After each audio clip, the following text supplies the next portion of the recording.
भारत की राजनीति में इन दिनों केरल के वरिष्ठ कांग्रेस नेता शशि थरूर चर्चा का केंद्र बने हुए हैं। कारण है उनका मुख्यमंत्री पद को लेकर बढ़ता उत्साह और कांग्रेस आलाकमान से उनकी नाराजगी। सवाल उठ रहा है कि क्या शशि थरूर कांग्रेस छोड़ देंगे? क्या उनका कद बढ़ता देख केरल कांग्रेस में उनके खिलाफ माहौल तैयार किया जा रहा है? इस वीडियो में हम विस्तार से समझेंगे कि थरूर की महत्वाकांक्षाओं से कांग्रेस में क्यों उथल पुथल मची हुई है और उनका अगला कदम क्या हो सकता है। थरूर की बढ़ती महत्वाकांक्षा और कांग्रेस की उलझन। शशि थरूर एक प्रतिष्ठित नेता है जो 3 बार से केरल की तिरुवनंतपुरम लोकसभा सीट से सांसद हैं। वे संयुक्त राष्ट्र में बड़े पदों पर काम कर चुके हैं, बेहतरीन लेखक हैं और अंतर्राष्ट्रीय स्तर पर उनकी पहचान है। कांग्रेस में भी वे हमेशा उच्च पदों के दावेदार रहे हैं, लेकिन अब उनकी नजर केरल की राजनीति पर है। कुछ समय से खबरें आ रही हैं कि शशि थरूर केरल के अगले मुख्यमंत्री बनने की चाहत रखते हैं। उन्होंने कई बार इशारों में कहा है कि अगर कांग्रेस सत्ता में आती है तो वे खुद को इस पद के लिए उपयुक्त मानते हैं, लेकिन यहीं से विवाद शुरू होता है। कांग्रेस में थरूर के खिलाफ माहौल क्यों बना? केरल में कांग्रेस की गहरी जड़ें हैं, लेकिन पार्टी में कई वरिष्ठ नेता पहले से मौजूद हैं जो मुख्यमंत्री पद के बड़े दावेदार माने जाते हैं। इसमें प्रमुख नाम है रमेश चेत्रिथला, पूर्व विपक्ष के नेता, वीडी सतीसन, वर्तमान विपक्ष के नेता, के सुधाकरन, केरल कांग्रेस अध्यक्ष। इन सभी नेताओं को लगता है कि थरूर बाहर से आए व्यक्ति हैं जो अचानक मुख्यमंत्री पद की रेस में शामिल हो गए हैं। वे कांग्रेस संगठन से इतने गहराई से जुड़े नहीं रहे हैं जितने बाकी नेता। इसी वजह से कांग्रेस के कुछ वरिष्ठ नेता उनके खिलाफ लामबंद हो गए हैं। थरूर को लेकर पार्टी में दो फाड़। शशि थरूर की लोकप्रियता किसी से छिपी हुई नहीं है। वे पढ़े लिखे आधुनिक सोच वाले नेता माने जाते हैं और युवा वर्ग में उनकी अच्छी पकड़ है, लेकिन कांग्रेस के कई नेता मानते हैं कि वे राजनीति की पारंपरिक समझ से दूर हैं और संगठन को उतनी तवज्जो नहीं देते। केरल कांग्रेस के कुछ नेताओं का कहना है कि थरूर सिर्फ अपनी छवि चमकाने में लगे रहते हैं, लेकिन संगठन को मजबूत करने के लिए काम नहीं करते। हालांकि दूसरी ओर थरूर के समर्थकों का कहना है कि उन्हें जानबूझकर कांग्रेस में साइडलाइन किया जा रहा है। क्या कांग्रेस आलाकमान थरूर से नाराज है? शशि थरूर ने 2002 में कांग्रेस अध्यक्ष पद का चुनाव भी लड़ा था, जिसमें उन्हें मल्लिकार्जुन खड़गे के खिलाफ हार का सामना करना पड़ा। लेकिन यह चुनाव दिखा गया कि थरूर पार्टी में एक मजबूत चेहरा है और हाईकमान से अलग राय रखने वाले नेताओं में शामिल हैं। राहुल गांधी और प्रियंका गांधी के साथ उनकी दूरी की खबरें भी चर्चा में रही हैं। जब थरूर ने मुख्यमंत्री पद की इच्छा जाहिर की तो कांग्रेस आलाकमान को भी यह पसंद नहीं आया। पार्टी नेतृत्व चाहता है कि केरल कांग्रेस के नेता मिलजुल कर चुनाव लड़े और आपसी खींचतान से बचे। क्या थरूर पार्टी छोड़ सकते हैं? अब सवाल उठता है कि अगर कांग्रेस उन्हें साइडलाइन करती है तो क्या वे पार्टी छोड़ सकते हैं? इस पर दो तरह की बातें हो रही हैं। थरूर कांग्रेस में ही बने रहेंगे, लेकिन खुद को मुख्यमंत्री पद के मजबूत दावेदार के रूप में स्थापित करने की कोशिश करेंगे। अगर कांग्रेस ने उन्हें ज्यादा नजरअंदाज किया तो वे किसी दूसरी पार्टी में शामिल हो सकते हैं या खुद की अलग पहचान बना सकते हैं। थरूर के लिए आगे क्या विकल्प हैं? अगर थरूर कांग्रेस से अलग होते हैं तो उनके पास कुछ संभावित रास्ते हो सकते हैं। टीएमसी में शामिल होना। ममता बनर्जी की पार्टी पढ़े लिखे और अनुभवी नेताओं को प्राथमिकता देती है। टीएमसी बंगाल के बाहर भी अपना विस्तार चाहती है, लेकिन क्या थरूर बंगाल की राजनीति में फिट होंगे? यह बड़ा सवाल है। बीजेपी में जाना। बीजेपी हमेशा कांग्रेस के असंतुष्ट नेताओं को अपनी ओर खींचने की कोशिश करती है, लेकिन क्या थरूर की विचारधारा बीजेपी से मेल खाएगी? यह मुश्किल लगता है। अपनी नई पार्टी बनाना। केरल में कई बार कांग्रेस से अलग हुए नेताओं ने कई पार्टियां बनाई हैं, लेकिन क्या थरूर के पास इतना जनाधार है कि वे अकेले पार्टी खड़ी कर सके? स्वतंत्र उम्मीदवार के रूप में चुनाव लड़ना। वे निर्दलीय चुनाव लड़ सकते हैं और अपनी लोकप्रियता पर भरोसा कर सकते हैं, लेकिन निर्दलीय उम्मीदवार के रूप में राष्ट्रीय राजनीति में बने रहना कठिन होता है। क्या थरूर कांग्रेस में ही बने रहेंगे? राजनीतिक विशेषज्ञों का मानना है कि थरूर कांग्रेस छोड़ने का जोखिम फिलहाल नहीं उठाएंगे। वे कांग्रेस के अंदर ही अपने लिए एक मजबूत स्थिति बनाने की कोशिश करेंगे। अगर कांग्रेस ने उन्हें मुख्यमंत्री पद का भरोसा नहीं दिया तो वे पार्टी आलाकमान पर दबाव बनाने की कोशिश कर सकते हैं। हो सकता है कि वे कुछ समय तक इंतजार करें और फिर 2026 के विधानसभा चुनाव से पहले बड़ा फैसला लें। क्या थरूर कांग्रेस के लिए खतरा बन सकते हैं? शशि थरूर जैसे नेता किसी भी पार्टी के लिए बड़ी संपत्ति होते हैं। उनकी अंतर्राष्ट्रीय छवि, विचारशील और साफ सुथरी राजनीति की छवि उन्हें अलग बनाती है, लेकिन कांग्रेस के लिए चुनौती ये है कि क्या वे उन्हें अपने साथ रख पाएगी। अगर कांग्रेस ने उन्हें ज्यादा साइडलाइन किया तो वे बगावती तेवर भी अपना सकते हैं, और अगर ऐसा हुआ तो कांग्रेस को केरल में बड़ी मुश्किलों का सामना करना पड़ सकता है। अब देखना यह है कि थरूर और कांग्रेस के बीच यह रस्साकसी किस दिशा में जाती है। आपकी क्या राय है? क्या शशि थरूर को कांग्रेस छोड़ देनी चाहिए या उन्हें कांग्रेस में रहकर ही अपनी लड़ाई जारी रखनी चाहिए? Because since its inception in 2003, Al-Shams, having consistently rendered high-quality healthcare to our society, has grown from strength to strength, rising to become one of the foremost healthcare providers of Sharjah and the Northern Emirates. As Dr. Shamsuddin informed me, what began as a small clinic has evolved into a spectacular collection of multi-specialty medical centers.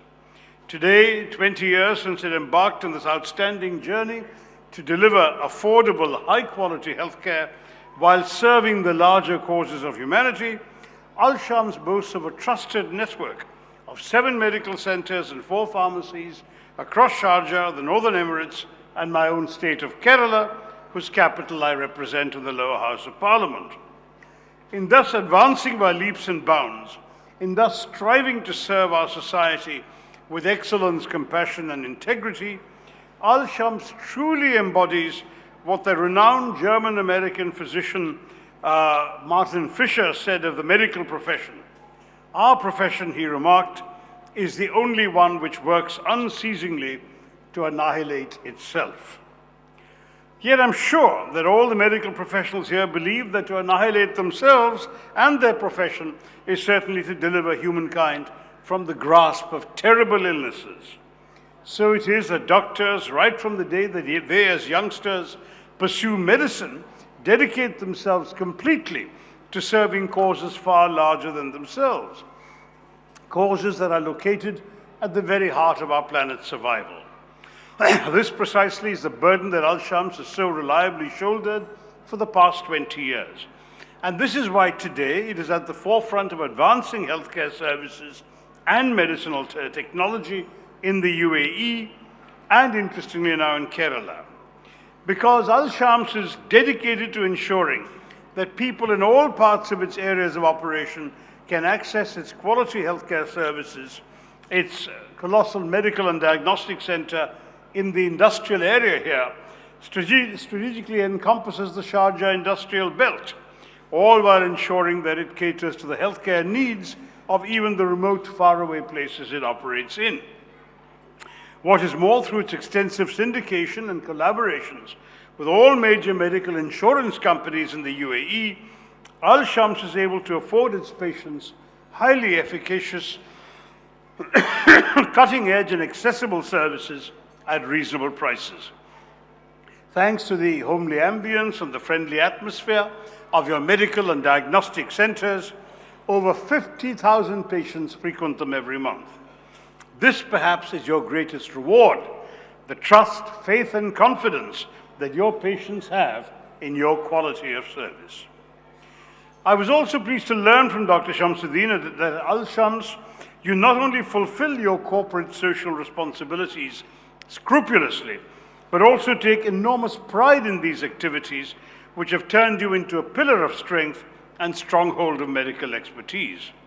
From regularly conducting free checkup drives and blood donation camps, to establishing dialysis centers and old age homes in Kerala, Al-Shams has been seeking to transform the lives of thousands of impoverished individuals who, unlike us, cannot access even the most basic healthcare easily.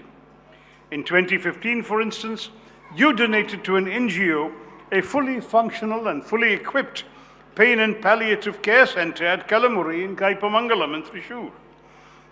During the terrible floods that lashed Kerala in 2018, destroying the lives and livelihoods of countless Malayalis, many of whom were already very poor, Al-Shams came to the rescue of an impoverished family in Padiyur, rehabilitating them by constructing a new house. I'm also impressed to note that even as you commemorate your 20th anniversary with this awe-inspiring celebration in this lovely setting, you have undertaken as part of the celebration 20 life-saving medical assistance programs for the downtrodden, out of which 13 operations have been successfully completed thus far. So even in your hour of celebration and glory, you have not forgotten your obligation to society's weakest, most vulnerable citizens. And that's what makes you, in my view, worthy of adulation and applause. Yes, I sincerely hope that more organizations in the private sector will follow in your footsteps. under the stewardship of some remarkable industry experts, the men and women who are the custodians of our world's well-being, and many of whom are gathered here today, Al Shams has emerged as a rich repository of medicinal knowledge and medical technology. Could I get a glass of water, please? I deeply appreciate your devotion to perpetuating this wisdom and passing it on to posterity, which you do by regularly conducting the continuing medical education conferences where venerable doctors and medical professionals from around the world, thank you, convene to exchange ideas, knowledge, and expertise. Now, though we've gathered here today to celebrate these 20 triumphant years of Al Shams, we cannot allow this moment of hard-fought-for success to eclipse the larger issues at stake in our post-pandemic world.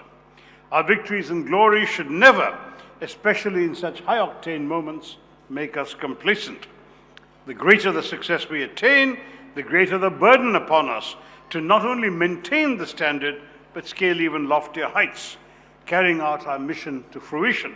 And this is especially true of Al Shams as an organization devoted to making our world a better and healthier place to live in. Thank you. Therefore, as an Indian lawmaker from Kerala, I'd like to take this opportunity to share with you, the leadership and the well-wishers of Al Shams, my perspective on some of the recent trends and challenges in the healthcare ecosystem of India and Kerala, alongside outlining my vision of the role that Al Shams can play, in addition to all the good work you've been doing in Kerala in helping us surmount some of our most formidable hurdles. The medical landscape of our world, especially in the aftermath of COVID-19, is evolving rapidly. Every effort must be made to ensure that Al Shams is in a position to adapt to these revolutionary changes in medical science and technology, and to lead the charge in leveraging these advancements for the benefit of all the people in its areas of operation. Now, while estimates vary, the Brookings Institution has suggested that the post-COVID world will be looking at a $4.4 trillion increase in public healthcare spending, especially in developing countries, which will result in a 7% increase in global GDP by 2040 just because of health expenditure. और आप हमसे जुड़े रहने के लिए subscribe करें YouTube पर, follow करें Twitter पर और लाइक करें Facebook पर। और ज्यादा जानकारी के लिए आपको टाइप करना होगा सिर्फ न्यूज़ नशा।